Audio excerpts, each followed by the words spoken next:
কি করেছে মানে? ও আমার বংশের প্রদীপের গায়ে হাত তুলেছে। তুমি তোমার অলক্ষণী মেয়েকে নিয়ে এক্ষুনি বাড়ি থেকে বেরিয়ে যাও। মা সোয়ানা, তুই আমাকে ক্ষমা করে দে। আমার ছেলে হওয়ার অহংকারে কতই না তোদের উপরে অত্যাচার করেছি। সেই পাপের ফল আল্লাহ আমাকে অনেক দিয়েছে।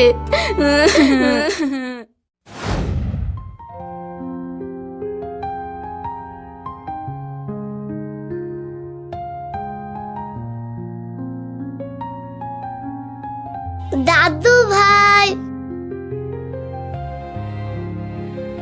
ওরে আমার কলেজের টুকরা দাদু ভাই, এসো, আজ তোমাকে কাঁধে করে বাড়ি নিয়ে যাব।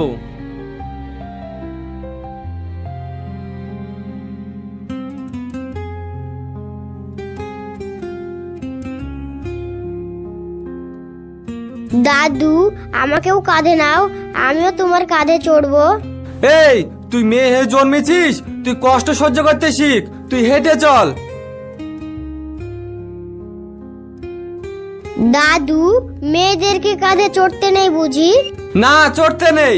তুই তো আমাদের সারা জীবন কাঁধে বসে গিলবি, তোকে আবার কাঁধে কি নিব রে? ও, তুমি যে ভাইকে কাঁধে নিয়েছো তাতে তোমার কষ্ট হচ্ছে না বুঝি? না, কষ্ট হচ্ছে না। চুপচাপ এখান থেকে বাড়ি চল।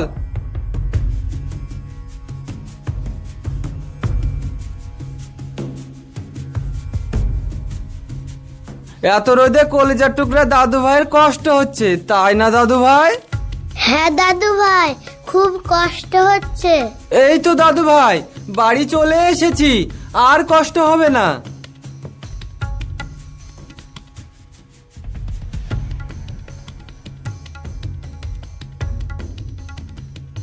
মা, তুই এসে গেছিস?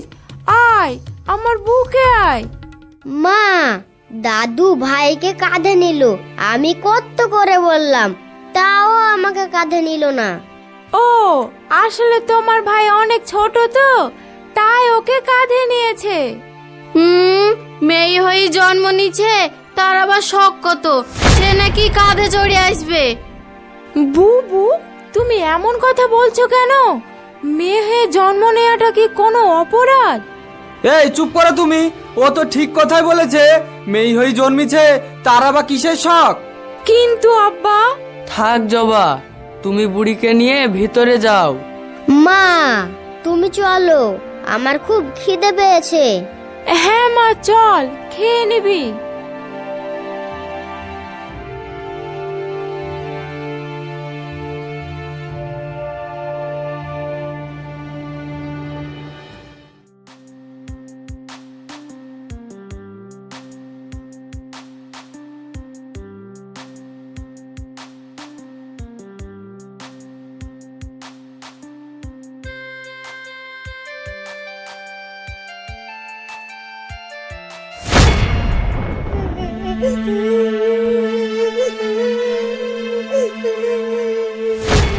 ও আল্লাহ গো, আমার ছেলের কি হলো? এই মুখ পুরি, আমার ছেলের কি করেছিস বল, বল বলছি। চাচি, আমি কিছু করিনি। আমার দাদু ভাইয়ের কি হয়েছে? আমার দাদু ভাই কাঁদছে কেন? দাদু ভাই আমাকে মেরেছে। কি? আমার দাদু ভাইয়ের গায়ে হাত তুলেছে? তোর এত বড় সাহস! বল কেন মেরেছিস, বল।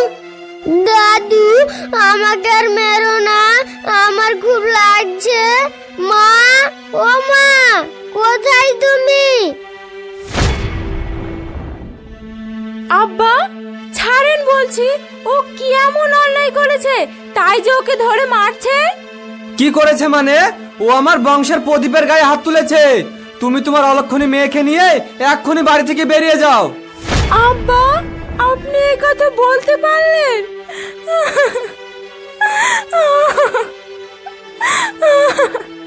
জবা, তুমি চলো, আমরা আর এখানে এক মুহূর্ত থাকবো না। যেখানে আমার মেয়ে মুখ পাবে না, সেখানে আমরা থেকে কি করব? আব্বা, আমরা চলে যাচ্ছি।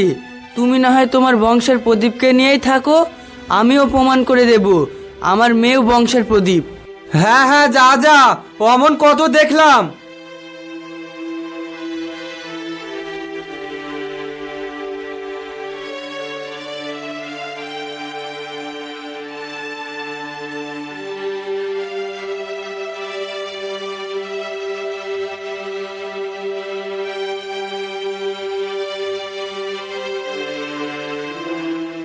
ফুচকা জিতুন।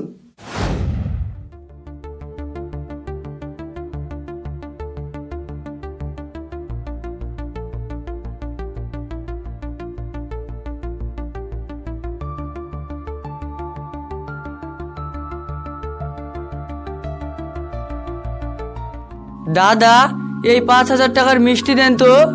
দাদা, সারা পাড়া মিষ্টি খাওয়াবেন নাকি? হ্যাঁ দাদা, আমার মেয়ে আজ চাকরি পেয়েছে। কিসের চাকরি দাদা? আমার মেয়ে হাইকোর্টের উকিল হয়েছে।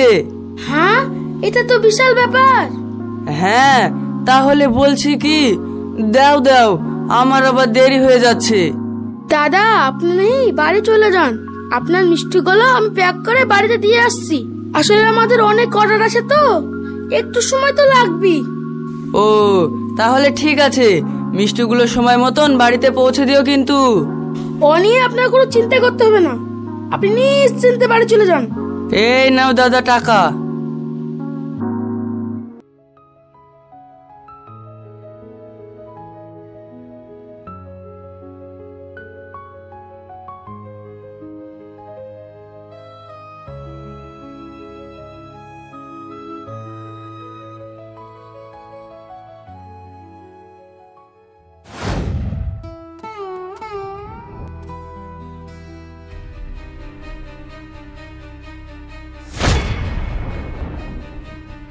এই যে, এইভাবে কেউ রাস্তায় চলে?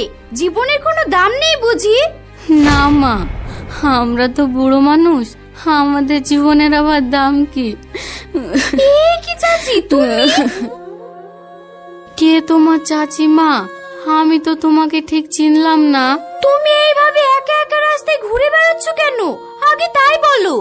পেটের জ্বালাই মা, খুব খিদে পেয়েছে, তাই তাড়াতাড়ি করে যাচ্ছিলাম। তোমার খিদে লেগেছে? দাঁড়াও।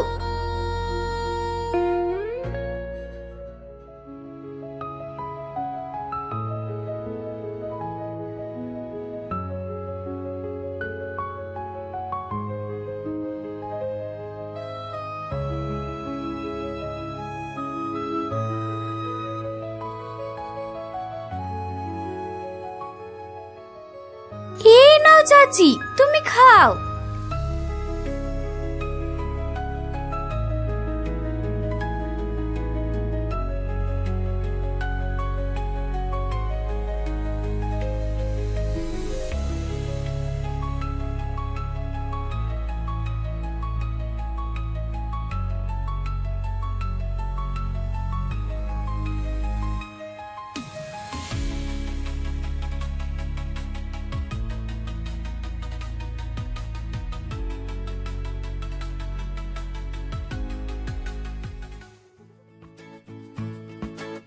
চলো চাচি, এখন থেকে তুমি আমাদের সঙ্গেই থাকবে।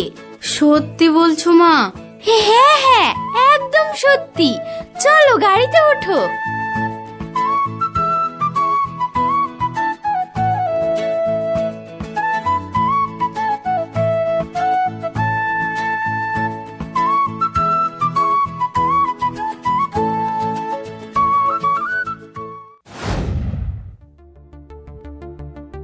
মা, আব্বা, তোমরা বাইরে আসো।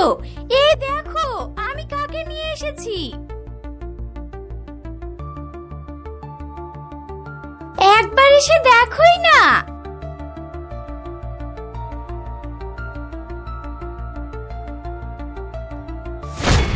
ও আল্লাহ, বুবু, তোমার এমন অবস্থা কি করে হলো? তার মানে এটা আমাদের সোহানা? হ্যাঁ, এটা আমাদের মেয়ে সোহানা। আর ও এখন সাধারণ মেয়ে নয়, ও এখন হাইকোর্টের উকিল। আর মেয়েরাও পারে বংশের মুখ উজ্জ্বল করতে, সেটা আমার মেয়েকে দেখে বুঝতে পারছো তো? আহ, থাক না এখন ওসব কথা। চলো বুবু, ঘরে চলো। না ছোট, ওকে বলতে দে। ও তো ঠিকই বলেছে, তোদের মেয়ে হয়েছিল বলে কতই না অপমানটা করেছিলাম, আর আমার ছেলে হয়েছিল বলে তোদেরকে কতই না অহংকার করেছিলাম। আর আজ দেখ, তোদের ওপরে করা প্রত্যেকটা জুলুমের শাস্তি সময় আমাকে তিলে তিলে দিচ্ছে।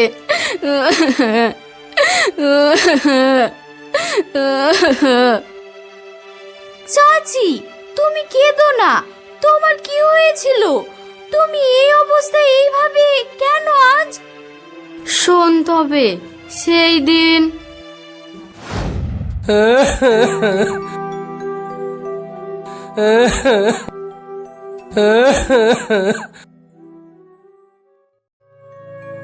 হো গো, তুমি এমন করছো কেন? কি হয়েছে তোমার?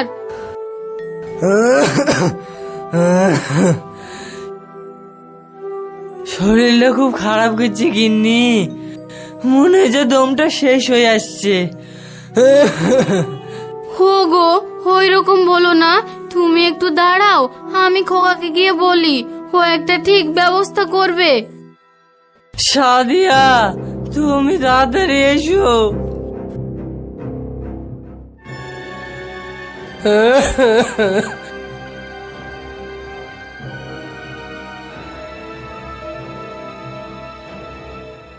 মধু, তোর আব্বার শরীরটা ভালো নাই রে, খুব কাশছে।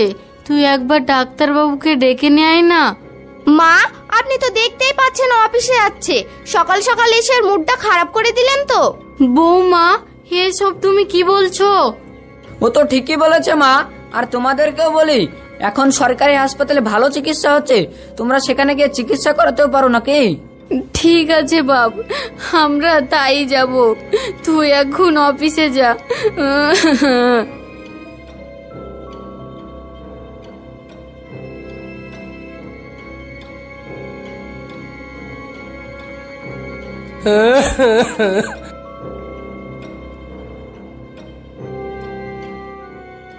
তুমি এলে সাদিয়া?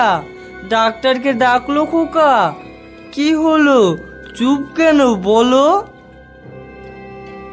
খোকা বলল সরকারি হসপিটালে নিয়ে যেতে। গিন্নি, তুমি আর কেঁদো না, সবই আমাদের কপাল। চলো, তোমাকে হাসপাতালে নিয়ে যাই, অন্তত তোমার চিকিৎসাটা তো হোক।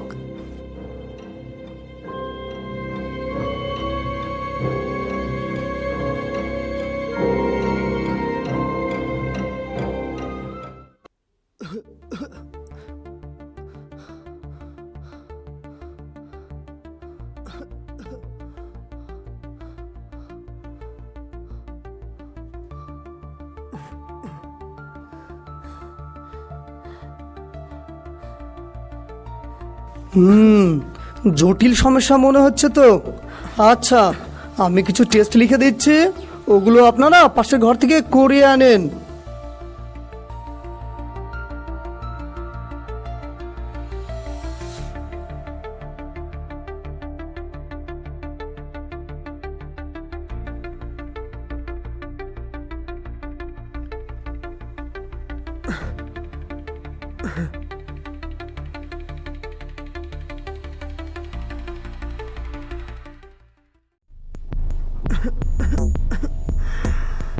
আপনাদের রিপোর্ট হয়ে গেছে, নিয়ে যান।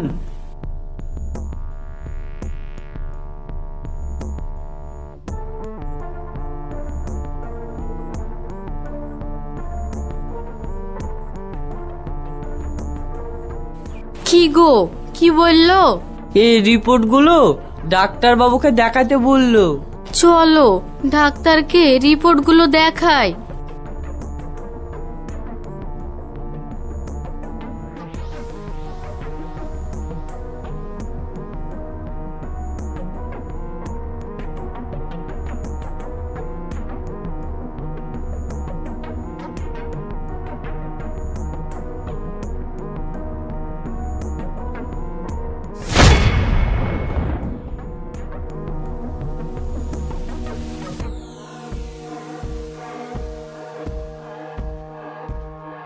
ওর হার্টে তো ফুটো হয়ে গেছে, ওর 1 সপ্তাহের মধ্যেই অপারেশন করাতে হবে, না হলে তো ওর লাইফ রিস্ক হয়ে যেতে পারে।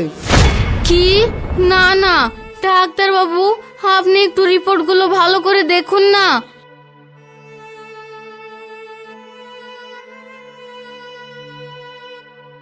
দেখুন, আপনারা তো ভেঙে পড়বেন না, আমি রিপোর্টে যেটা দেখেছি সেটাই আপনাদেরকে বললাম। এবার আপনারা সিদ্ধান্ত নেন কি করবেন। ডাক্তার বাবু, অপারেশন করতে কত টাকা লাগবে? অপারেশন করাতে প্রায় 2 লক্ষ টাকা ধরুন। সাদিয়া, তুমি একটু ওইদিকে চলো।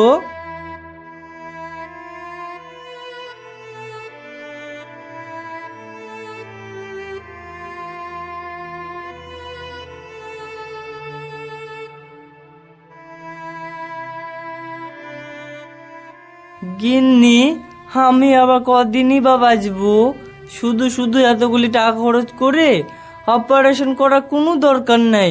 চলো আমরা বাড়ি চলে যাই। তুমি একদম বাজে কথা বলবে না তো।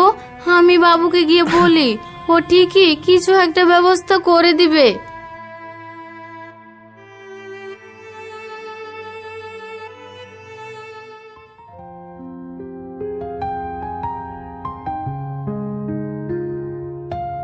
বাবু শোন না, আমরা তো হাসপাতালে গিয়েছিলাম, ওইখানে অনেক রিপোর্ট করলো, দিয়ে ডাক্তারবাবু বলল তোর আব্বুর নাকি হাড়ে ফুটো আছে, ওর যদি 1 সপ্তাহের ভিতরে অপারেশন না করে তাহলে ওকে নাকি আর বাঁচানো যাবে না।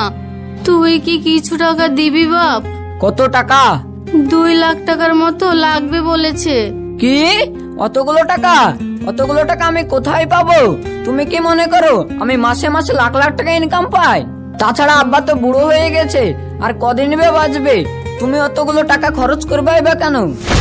হ্যাঁ রে বাপ, তুই ঠিকই বলেছিস, বুড়ো হলে আর মানুষকে বাঁচার আশা করতে নেই।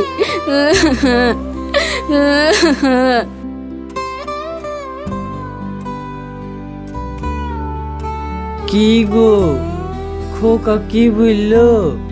তুমি বেশি বকো না তো, আমার গয়নাগাটি যা আছে আমি তাই বেচেই তোমার চিকিৎসা করব। গিন্নি, আমি তো বেশ ভালোই আছি, তাহলে আবার অপারেশন করার কি দরকার? তুমি চুপ করো তো, তুমি থাকো, আমি আসছি। তুমি ওইভাবে কোথায় যাচ্ছ? টাকার ব্যবস্থা করতে যাচ্ছি।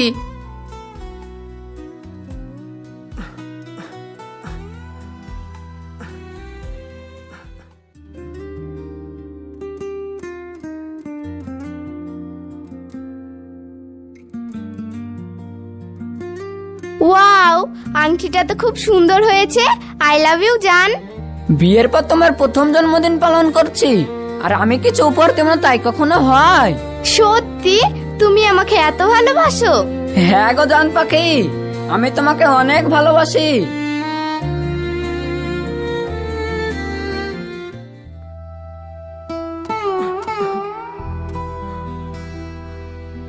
সাদিয়া, তুমি এলে, কিছু ব্যবস্থা করতে পারলে?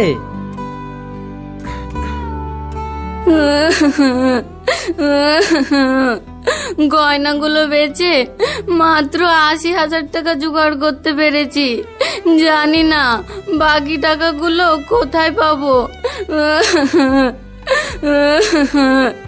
তুমিও তো চিন্তা করো না তো, অনেক রাত হয়ে গেছে, এবার ঘুমিয়ে পড়ো।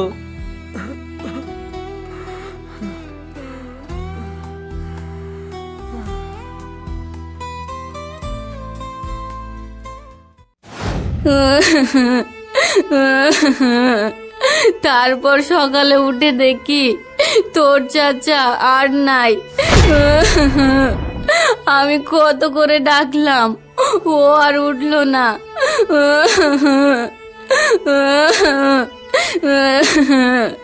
তারপরের দিন আমি ওই বাড়ি থেকে চলে এসেছি। অমন ছেলের হাতে খাওয়ার থেকে রাস্তায় বিক্রি করে খাওয়া অনেক ভালো, তাই আমি আজ রাস্তায়। ভাই, তুমি আমাকে ক্ষমা করে দাও।